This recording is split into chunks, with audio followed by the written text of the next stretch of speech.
wabarakatuh. Bahagia Tuan Pengerusi, Datuk dan Datin, sidang jemaah yang dirahmati Allah sekalian. Alhamdulillah, nahmaduhu wa nasta'inuhu wa nastaghfiruh wa na'udzu billah min syururi anfusina wa min sayyiati a'malina. May yahdihillahu fala mudhillalah wa may yudlil fala hadiyalah. Asyhadu an la ilaha illallah wa asyhadu anna Muhammadan 'abduhu wa rasuluh. Rabbi shrah li sadri wa yassir li amri wahlul 'uqdatam min lisani yafqahu qawli. Subhanak la ilma lana illa ma 'allamtana innaka antal alimul hakim. La haula wala quwwata illa billahil aliyil azim. Pertemuan kedua dalam tempoh PKP, dalam pertemuan bulan yang lalu, kalau tidak silap saya, kita bersama melihat tafsiran surah, tak ingat, Al-Lahab, ya. Nah. Taib. Dan untuk hari ini saya pun ingat nak bawa tuan-tuan dan puan-puan kepada tafsiran satu hadis Rasul sallallahu alaihi wasallam yang dimuatkan oleh Imam Nawawi dalam kitabnya Riyadhus Shalihin, dalam bab muraqabah. Makna muraqabah ni ialah kita merasakan diri kita sentiasa diperhati oleh Allah Subhanahu Wa Taala, sehingganya kita berjaga-jaga cakap kita, perbuatan kita, ya, bahkan niat kita pun kita jaga, kerana kita itu di dalam perhatian Allah Subhanahu Wa Taala. Itu maksud muraqabah. Dalam bahasa Inggeris disebut watchfulness, ya. Watchfulness. Dan masa kita kerja dulu ada watchman yang memeriksa, yang meneliti tandai lah, tandai, kalau orang kita dulu kata tandai, yang tengok hari kerja kita, ya. Taib. Hadisnya an Abi Dzarrin Al-Ghifari wa an Mu'adz ibnu Jabal radhiyallahu anhuma an Rasulillah sallallahu alaihi wasallam, ittaqillaha haitsuma kunt wa atbi'is sayyi'atal hasanata tamhuha wa khaliqin nas bi khuluqin hasan. Daripada Sayyidina Abu Dzar Al-Ghifari dan juga Sayyidina Mu'adz ibnu Jabal radhiyallahu anhuma, daripada baginda sallallahu alaihi wasallam, Nabi bersabda, ittaqillaha haitsuma kunt, bertakwalah kamu kepada Allah di mana juga kamu berada, dan ikutilah kejahatan-kejahatan dengan kebaikan-kebaikan. Nescaya kebaikan itu akan menghapuskan kejahatan-kejahatan. Dan bergaullah dengan manusia dengan pergaulan yang baik. Sadaqa Rasul sallallahu alaihi wasallam. Hadis ini sebab wurud. Kalau hadis disebut sebab wurud, kalau Quran disebut sebab nuzul, sebab turun. Tapi kalau hadis disebut sebab datangnya hadis ini. Apa puncanya? Puncanya ialah sahabat Nabi yang baru masuk Islam ni, namanya Abu Dzar, ataupun nama itu gelaran, nama dia Jundub ibnu Junadah. Dia ni bila dah masuk Islam, sudah ditarbiah oleh Rasul sallallahu alaihi wasallam, dididik oleh Nabi di rumah Al-Arqam, Abi Al-Arqam. Dia pun nampaknya berterusan duduk di kota Mekah, tak ada belara nak balik ke kampung dia, Bani Ghifari, ya. Walaupun Nabi suruh dia balik supaya nanti bila dia balik dia boleh menyebarkan Islam di kampung dia. di kabilah Bani Ghifar, Bani Ghifari. Tapi nampaknya dia tak ada belara ni, maknanya tak ada terjemah apa entah belara ni, tak ada teringin nak balik. Tak ada belara, ya tak? Dia duduk di kota Mekah itu berdamping dengan Nabi, ya, dan menyebabkan Nabi tertanya-tanya, ya. Lalu akhirnya Nabi berkata kepada dia, ya Aba Zar, ittaqillah haitsuma kunt. Bertakwalah kepada Allah di mana juga kamu berada. Maksudnya takwa itu bukan terbatas dengan masa, dengan tempat. Maksudnya janganlah di Mekah sahaja ingat nak bertakwa. Kamu balik ke kampung, kamu bertakwalah.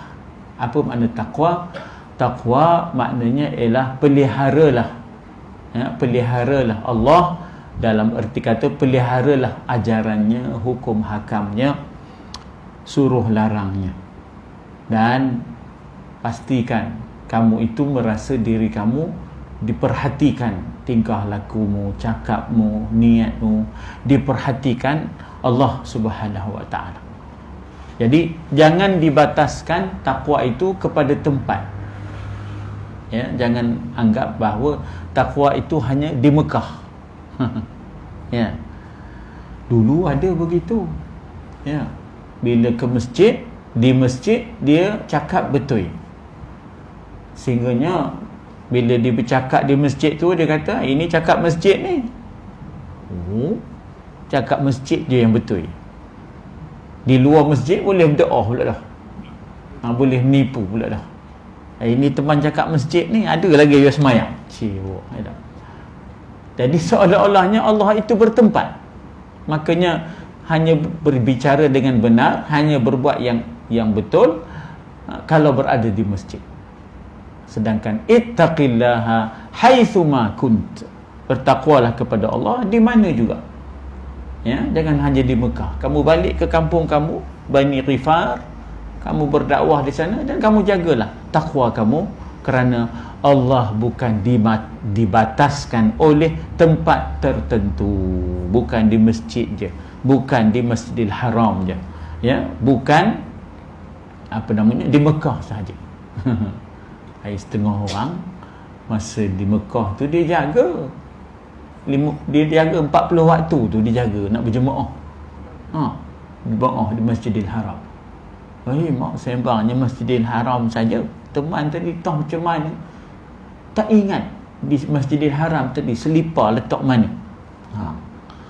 Itu Zohor, asal orang sembang lagi. Teman tadi di Masjidil Haram lebuh selipar teman, kata mana lebuhnya, ada.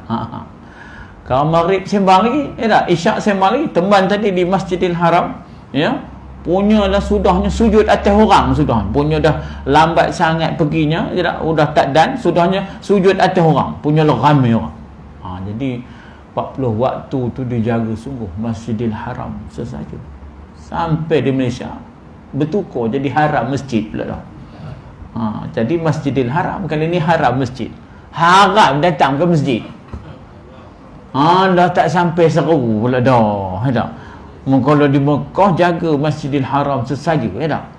Bila sampai kemari udah haram masjid pula dah. Tadi Masjidil Haram, ini haram masjid. Jadi kita lihat seolah-olahnya, ya tak? Seolah-olahnya ibadah itu dibataskan pada tempat sahaja. Bukan, ibadat itu tidak dibataskan pada tempat, kerana hakikatnya Allah Ta'ala itu, ya, ada di mana-mana, dalam erti kata bahawa Allah sentiasa memerhati apa yang kita lakukan. Muraqabah ini kalau bahasa orang Arab bila sebut warden, ya, dia kata muraqib, ya, warden disebut muraqib. Jadi muraqabah itu ialah watchfulness, kita merasakan kita dipandang dan diperhatikan oleh Allah, maka kita berjaga cakap kita, perbuatan kita, bahkan Allah tahu niat kita. Innahu ya'lamul jahra wa ma yakhfa. Allah tahu benda yang nyata dan benda yang tersembunyi. Wa asirru qawlakum aw ijharu bih kamu rahsiakan ke, kamu nyatakan ke, innahu alimum bizatis sudur. Allah tahu apa yang ada dalam dada kamu. Sampai ke tahap itu. Ya tak? Sampai ke tahap apa yang ada dalam tersembunyi dalam diri kita pun Allah Ta'ala tahu. Ikhlas ke, riak ke, ujub ke, sedarlah bahawa Allah tahu. Allah Ta'ala itu zahir wal batin. Allah tahu yang zahir, Allah tahu yang batin. Az-zahirul batin. Ya. Itu kalau diterjemahkan hadis itu haitsuma kunt, iaitu di mana. Tetapi haitsu juga diterjemahkan bila masa sekalipun. Ittaqillaha haitsuma kunt, yakni takwalah kepada Allah tak kira masa. Maksudnya janganlah masa susah baru nak takwa. Ya, bila Covid baru nak rapat dengan Allah Ta'ala. Ya, bila dah sakit baru nak rapat dengan Allah Ta'ala. Bila maknanya kita kata bila bulan puasa baru ramai weh. Sallallahu alaihi wasallam.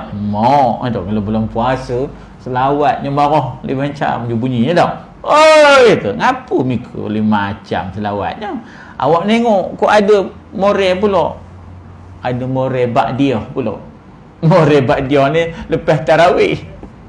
Kok ada pengat biasanya. Tak? Allah tak ada siarnya.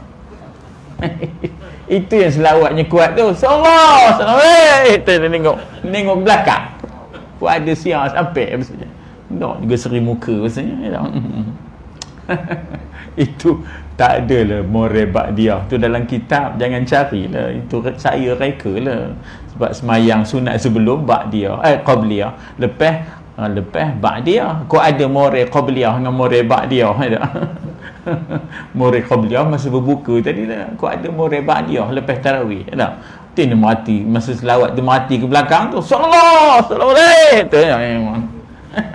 Kok ada sampai siang 3 tingkat ada. Jadi apakah nak dibataskan takwa itu kepada masa? Tak boleh juga, sebab Allah itu bukan bermasa dengan kita. Allah itu sepanjang masa dengan kita. Jadi kenapa pula hanya takwa itu kelihatan bersungguh takwanya itu di bulan puasa, sehingga yang sunat pun dibuat juga. Ya tak? Kau muda-muda 8 rakaat. Wah, ada. Kuma yang dah renta ni pun 20 cewa. Pada itu yang sunat tu, sunat. Tapi macam stamina, momentum bulan puasa tu ya, humo, ada nyacok je dia, ada. Nyacok je dia datang ke masjid, dia tak? Oi, mau tak ada 8 nak 20 juga. Tu dia. Tapi habis bulan puasa ni, 1 Syawal lebu. Udah tak nampak betul hidung. 1 Syawal tu udah tinggal balik orang asal. Orang asal tu orang asli. Orang asli tu Tok Siok bila dengan imam. Itu pun pasal gila demo. Kalau tidak demo berlebuh juga. Demo makan kacang botol, ngunyap, tak renti-renti, ngonyok, tak renti-renti, sakit perut sudah. Udah baris ke bilik air. Sebab itu malam raya kedua ramai orang di klinik. Ramai yang naik darah, yang sakit perut ni dah udah ngunyak tak henti-henti. Sebab itu dalam sejarah klinik-klinik malam raya paling ramai di klinik. Pasal yang naik darah, yang gula naik, yang sakit perut udah tak henti. Udah ngunyak je apa dah. Taib. Jadi seolah-olahnya Tuhan itu bermasa, sedangkan Rabbu Ramadan huwa Rabbu ghairu Ramadan. Tuhan di bulan Ramadan, Tuhan yang samalah di luar bulan Ramadan. Kenapa dilayan maknanya mesranya kita dengan Allah, mesranya kita dengan kitab Allah, mesranya kita dengan rumah Allah bila bulan puasa. Habis bulan puasa dah tak mesra dah weh. Tutup surau tu. Ada surau yang buka semata-mata bulan Ramadan je. Ya Allah, habis sembahyang raya sini. Tak ada apa dah lepas tu surau tu. Tak payahlah tanya surau mana, tapi kalau nak khabar boleh dah. Begitulah nasib surau Ramadan. Jadi kita tu seolah-olahnya bertakwanya itu bermasa. Sakit, ya tak? Susah. Bila dah pencin, bila dah pencin, ya tak?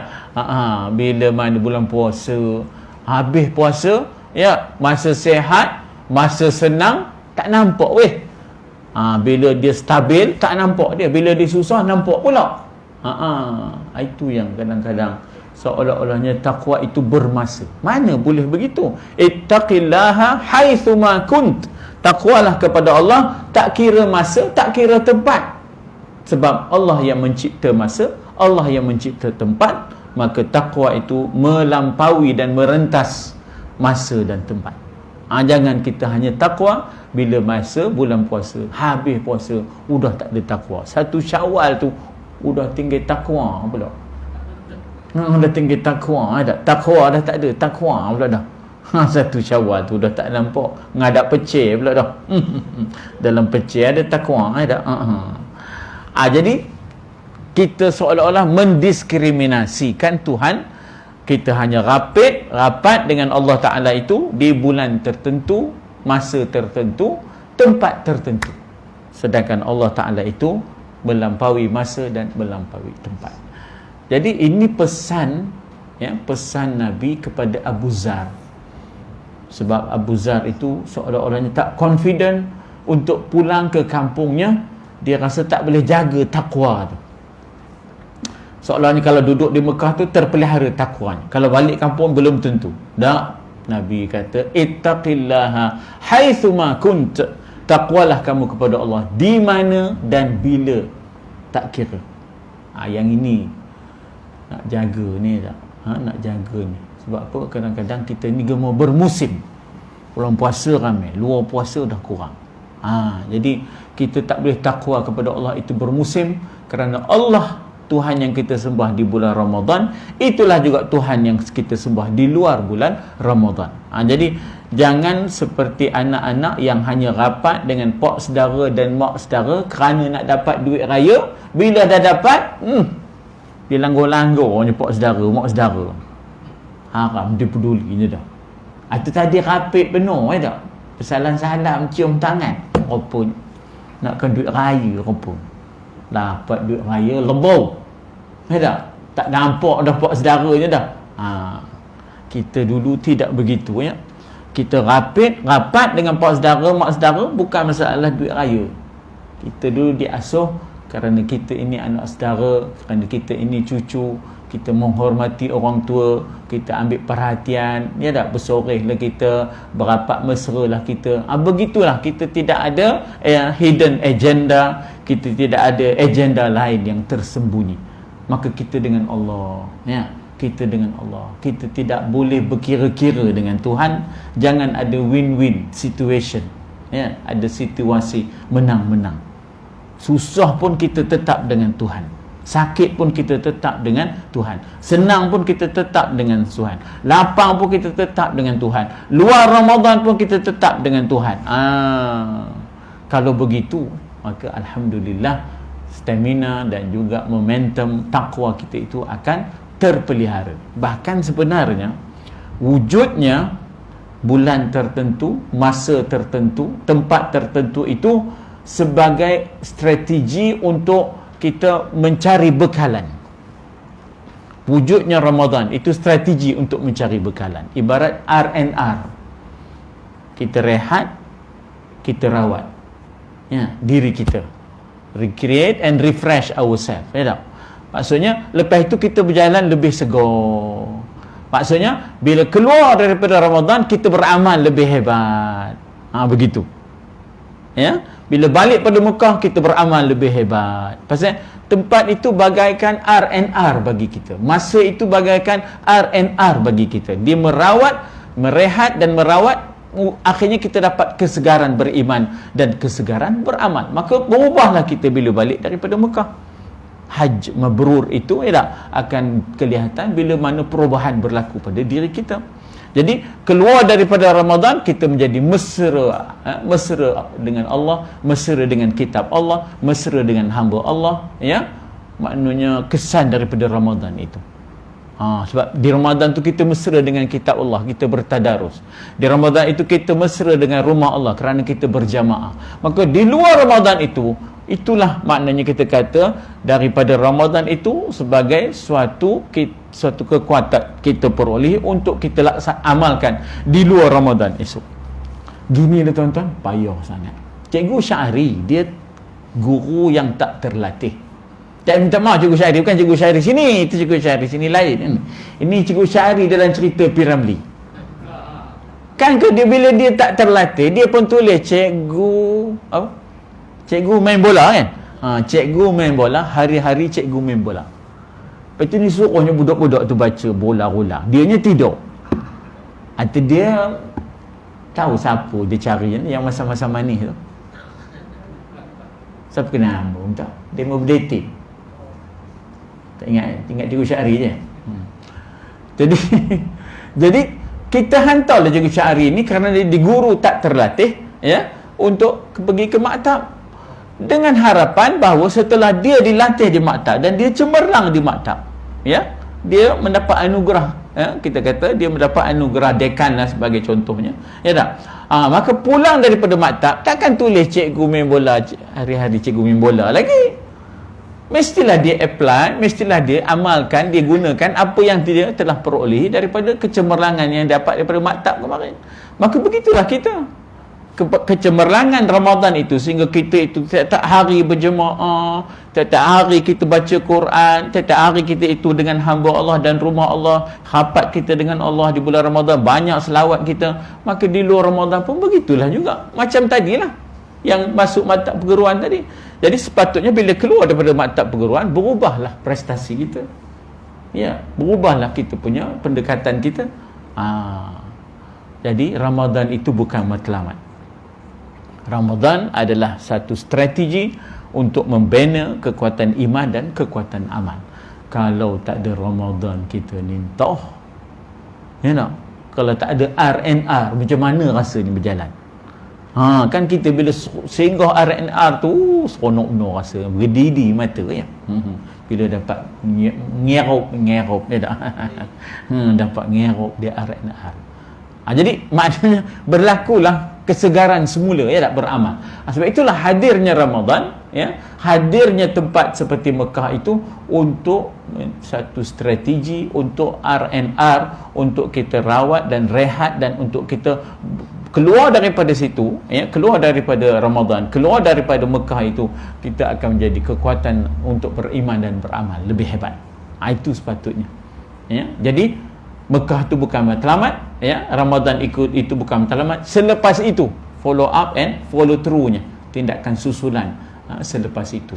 Itulah dia takwa kepada Allah. Haitsuma kunt, di mana dan bagaimana dan bila. Wa atbi'is sayyi'atal hasanah tamhuha. Hadis tu diteruskan oleh Nabi bagi tips kepada Abu Zar, ikutilah kejahatan silam. Tentunya Abu Zar di zaman itu, zaman sebelumnya, zaman jahiliahnya, terlibat dengan syirik, terlibat dengan arak, terlibat dengan judi, terlibat dengan berhala.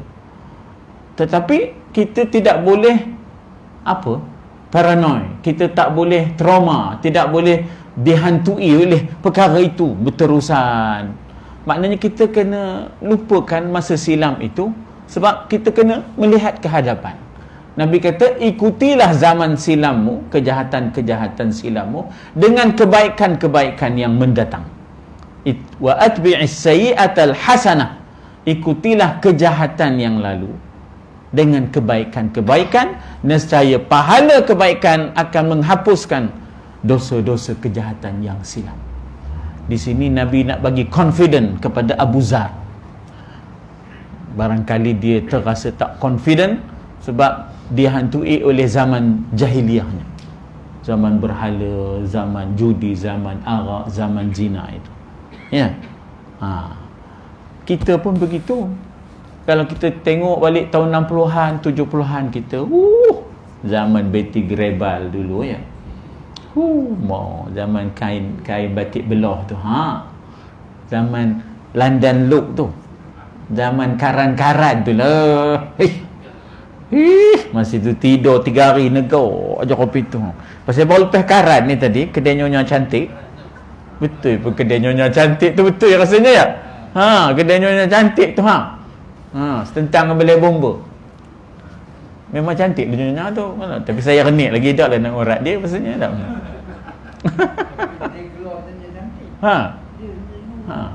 Jadi keluar tu dah tegak cantik. Karan ni tadi. Tidur pun mau keras je tidur pasal nak jaga karan 3 hari ni tadi kan. Jadi zaman itu kalau dipikirkan dosa memang dosa lah. Ya tak? Batik memang belah lah. Ya tak? Apa tak kira. Ya tak? Hot pen. Ya tak? Hot pen masa itu. Masa itu dengan mini skirtnya. Ya Allah. Ya tak? Zaman itu. Tahun 60-an, 70-an zaman pop ye ago-ago tu. Kalau dia twist dari badan bawah naik atas turun balik. Tak nak ngapur masa itu. Ya tak? Pancagaram masa itu mau Dato' nak ngabur mana kampung yang tak ada pancagaram masa itu. Mau dah ngabur udah ngetik je dah, ngencuk je atas pentas di pasar malam depan tu lah, yang depan tu ada tapak bangunan UMNO tu kan dulu. Jadi kalaulah kita dihantui oleh masa silam kita, memang kita tak berani ke depan. Ya tak? Aku dah lah kalau demo tahulah kisah aku dulu-dulu tu ngencot jadi tak awaknya. Kan? Tapi di sini Nabi nak bagi confident kepada Abu Zar, jangan terbawa-bawa dengan masa silam kita. Wa atbi'is sayyi'atal hasanah tamhuha. Ikutilah kejahatan silam itu dengan kebaikan yang mendatang, nescaya pahala kebaikan yang baru ini menghapuskan kejahatan-kejahatan. Ini selari dengan ayat Al-Quran, innal hasanat yuzhibnas sayyiat. Sesungguhnya hasanat, kebaikan-kebaikan itu menghapus buang kejahatan-kejahatan yang silam itu. Allah Ta'ala dengan rahmat dan kasih sayangnya bagi peluang. Dan tips ini sangat berguna kepada ilmu tasawuf, ya. Sehingga tips yang seumpama inilah memberikan keyakinan baru kepada ramai tokoh-tokoh wali-wali Allah yang kalau dibaca sejarah asalnya, ya Allah. Saya namakanlah kalau wanita Rabi'atul Adawiyah. Tuan-tuan pun tahu macam mana kisah dia, perlibatan dia, bagaimana kehidupan malamnya. Ya tak? Dia adalah kupu-kupu malam yang mencari pelanggan. Itu Rabi'atul Adawiyah. Tetapi oleh kerana dia diberikan keyakinan bahawa yang silam itu boleh dipadamkan dengan kebaikan-kebaikan yang baru. Maka begitulah kita mendekati kawan-kawan yang terpalit, terjebak kadang-kadang dengan pelbagai pelbagai jenayah, pelbagai keburukan. Jangan kita robohkan jambatan. Tak ada peluang lah, udahlah tu. Berhentikanlah. Tetaplah 6 jahanam. 6 jahanam. Seorang yang bernama Bishri Al-Hafi, kalau baca kitab tasawuf terkenal nama Bishri Al-Hafi. Tapi kalau masa silamnya, ya Allah, dia gemuk nyapu sawang rumah orang. Faham lah tu, nyapu sawang rumah orang memalam. Kalau nyapu sawang siang tak ngapa. Ini nyapu sawang malam, nyapu sawang kan. Faham lah tu Kalau bahasa kami Nero lah, bahasa di sana ya. Dia ngomong ngintai. Tapi demikian perubahan berlaku kepada diri dia, ya. Turning point berlaku dalam hidup dia bila mana dia berjumpa seorang ahli sufi, seorang mursyid yang menjelaskan kepadanya ada peluang untuk bertaubat dan kemudian ikutilah kejahatan silam dengan kebaikan-kebaikan. Taba wa aslaha, seek, repent and recover, kata orang putih, ya tak? Maknanya kita bertaubat, menyesal, kemudian recover balik, ganti balik masa-masa silam kita kemarin. Zaman kita haru biru tu, gantikan balik. Ya tak? Dulu jangan. Dapat chip metani pun pergi juga. Chip metani ni wayang. Dapat chip metani nongok aja dah duduk depan tu depan skrin besar tu. Itu atau Bobby 2 minggu tak habis. Bobby panggil rek kan. Zaman sanggam tak apa tak kira semayang, jangan kira lah. Ya Allah, kalau pergi rombongan mesti tu. Yang penting tok kau mula pagoda mesti tu. Semayang mana ada kan kira. Kan reti jamak-jamak mesti tu. Tak reti kita jamak-jamak ni. Jadi kalau dipikir yang itu, kita akan putus asa. La taqnatu min rahmatillah, jangan putus asa daripada rahmat Allah. Jadi ikutilah kejahatan-kejahatan silam itu dengan kebaikan. Ini nak bagi confident kepada Abu Zar, jangan dihantui oleh zaman-zaman dulu, zaman jahiliah itu.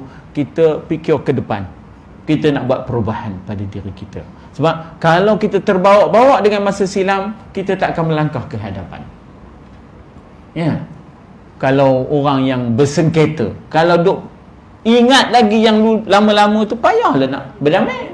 Kalau orang bersengketa, patahlah hati, tumbanglah harapan, merajuklah lari ke hutan belukar. Hati yang patah bila nak sembuh, mengkalau sembuh kan ku kenang juga. Apalah sembuh salah. Forgive and forget. I can forgive but I will not forget, katanya. Itu masalah tu. Orang kalau dah forgive, forget lah. Udahlah tu. Dah teman pegang lagi filenya. Dah buka balik filenya. Tok dia lah kemarin buat tok week. Bila cerita tok buat keluar pula dah. Dan cucu ni apa bidak? Ini berlaku kadang-kadang kepada anak saudara ni, sepupu-sepupu ni, sepupu sepapat ni langsung bergaduh pasal pok-pok saudara, mak saudaranya bergaduh. Demo tak pasal-pasal terpalit. Kamu jangan pergi rumah pak saudara kamu tu. Hei, mak dia buat aku kemarin. Padahalnya demo dengan sepupu ni apa masalah demo? Sama-sama dekat UiTM, UTM, UPM. Eloklah demo berapat. Demo tu bukan orang lain, kena lagi saudaranya, sedatuk semoyang, beratur-datuk, beratur moyang. Dibawa kisah silam. Dibuka. Tak boleh begitu. Ya tak? Kita dengan zaman kita, jangan kita palitkan dengan anak-anak kita, cucu-cucu kita, sepupu sepapat ni tadi. Tak sepatutnya demikian berlaku. Kalau terbawa-bawa dengan masa silam itu, akhirnya kita tak akan melangkah ke depan dengan kebaikan-kebaikan. Jadi Nabi dipesan pada dia, wa atbi'is sayyi'atal hasanata tamhuha. Tips Nabi yang ketiga, wa khaliqin nas bi khuluqin hasan. Bergaullah dengan manusia. Jangan bila nak buat perubahan tak mau bergaul. Dulu kopi tu. Ya, dulu teman, lepas ni tak adalah. Teman kira teman je. Teman nak uzlah katanya. Teman nak uzlah.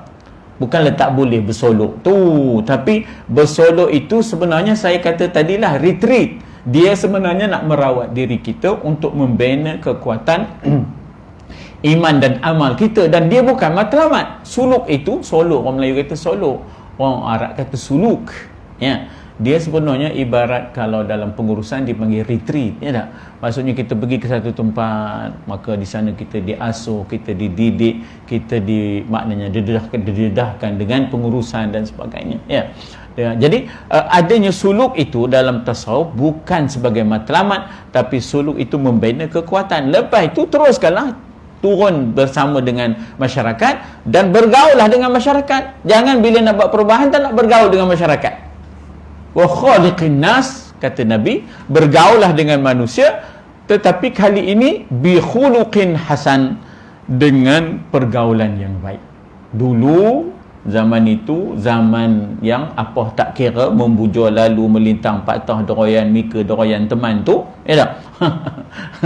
Doroyan dia, orang noreh dia ngangkit, itu cerita dulu.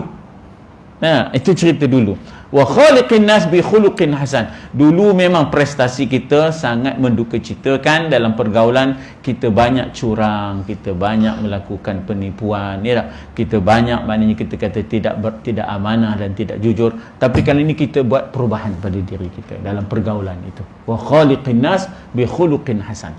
Jadi di sini Nabi pesan jangan bila nak buat perubahan, turning point tadi, lalu tak nak bergaul. Bergaullah dengan manusia. Ya, sebab apa? Sifat agama itu ialah dianut secara bermasyarakat. Sifat agama itu bukan sendiri-sendiri. Bila ada orang sendiri-sendiri ni, kena hati-hati. Ya, kita risau.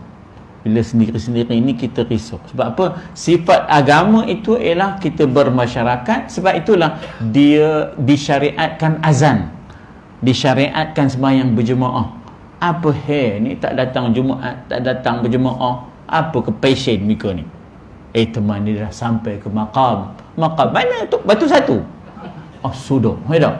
Nabi itu pun bersembahyang sampai ke ujung ayat hayatnya, sampai bengkok kaki. Mereka pula tak nak sembahyang, tak payah sembahyang. Teman bengkok juga. Itu gaut. Dah, itu gaut ni mereka bengkok tahu. Tak boleh pakai, tak boleh pakai dah. Jadi maknanya siapa lebih tinggi daripada Nabi? Nabi lah yang disebut laqad kana lakum fi rasulillahi uswatun hasanah. Bagi kamu pada diri Rasul itu demi sesungguhnya adalah merupakan contoh terbaik. Jadi jangan sampai kita keluar daripada manhaj ataupun kurikulum ataupun kita kata sukatan Nabi, nubuwah itu, sukatan nubuwah itu. Jadi maknanya kita diminta supaya jangan asingkan diri, teruskan bersama dengan masyarakat, bangunkan umat ini. Wa khaliqin nas, bergaulah dengan manusia, tapi kali ini bi khuluqin hasan. Khuluq ialah maknanya ialah akhlak. Makna khuluq ialah akhlak. Dia kalau satu khuluq, kalau banyak akhlak. Perkataan khuluq ini kita baca masa tengok cermin. Allahumma kama hassanta khalqi fahassin khuluqi. Wahai Tuhan, bagaimana engkau telah indahkan kejadian aku, maka indahkanlah pula akhlakku. Fahassin khuluqi, indahkanlah pula akhlakku. Jadi di sini kita dapat faham bahawa Islam itu bukan hanya iman, Islam itu termasuklah akhlak. Tidak maunya orang itu Islam tapi akhlak tak jaga. Seorang wanita yang kuat solatnya, kuat puasanya, tiba-tiba dia tak jaga akhlaknya dengan jirannya. Ya, jirannya banyak, maknanya terkesan daripada mulutnya dan dia sangat menyakiti jirannya. Lalu akhirnya orang mengadu hal kepada Rasul sallallahu alaihi wasallam. Hal hiya min ahlil jannah ya Rasulullah? Adakah dia daripada ahli syurga? Justru kuat sembahyangnya, kuat puasanya, tetapi dia menyakiti kami. Kata Nabi, bal hiya min ahlin nar, bahkan dia daripada ahli neraka. Jadi faham daripada situ bahawa agama ini bukan hanya jaga keimanan, bukan hanya jaga amalan kita, jaga juga perangai pekerti kita dengan orang lain. Jadi kesepaduan iman, Islam dan ihsan ini yang menjadikan rukun agama kita tegak, iaitu adanya akidah, adanya syariah, adanya akhlak. Ini tiga ni dipanggil rukun agama. Akidah, kepercayaan, syariat, perlakuan, kemudian akhlak, budi pekerti kita dan hati budi kita kena jaga. Jadi itu dia katakan sebagai rukun-rukun agama. Alhamdulillah, saya rasa kita dah sampai masanya. Bunyi tadi rasanya bunyi waktu dah masuk. InsyaAllah. Jadi kita berhentilah. Kita ikutlah PKP SOP. Ya tak? InsyaAllah. Dan insyaAllah mulai malam Jumaat ni ada kelonggaran sikit lah. Ada kelonggaran insyaAllah. Saya mohon maaf kerana datang malam ni sebab bila disebut bahawa kalau ada kosong beritahu. Jadi memanglah malam ni saya kosong sebab saya kata Selasa ketiga saya sepatutnya di Kelebang, Sancun, Ipoh. Tapi oleh kerana tak boleh merentas, jadi saya pun ada kosong malam ni. Tapi selepas ini tak tahu saya dengan PKPB ni boleh merentas ke, tak tahu saya boleh merentas ke tidak. Tak boleh juga ya. Jadi itulah ceritanya. Mana yang baik daripada Allah, silap dan salam, mohon maaf. Ada soalan, pandangan, tambahan, sila. Soalan pun tak apa, pandangan pun tak apa, kepada tuan-tuan. A'udzubillahi minasyaitonirrajim. Bismillahirrahmanirrahim. Alhamdulillah, salatu wassalamu ala Rasulillah wa ala alihi wa sahbihi ajma'in. Allahumma ja'al jam'ana hadza jam'an marhuma. Jadikanlah perhimpunan kami ya Allah perhimpunan yang Engkau rahmati, perpisahan kami perpisahan yang Engkau lindungi. Janganlah Engkau jadikan di kalangan kami orang yang menderita, orang yang sengsara.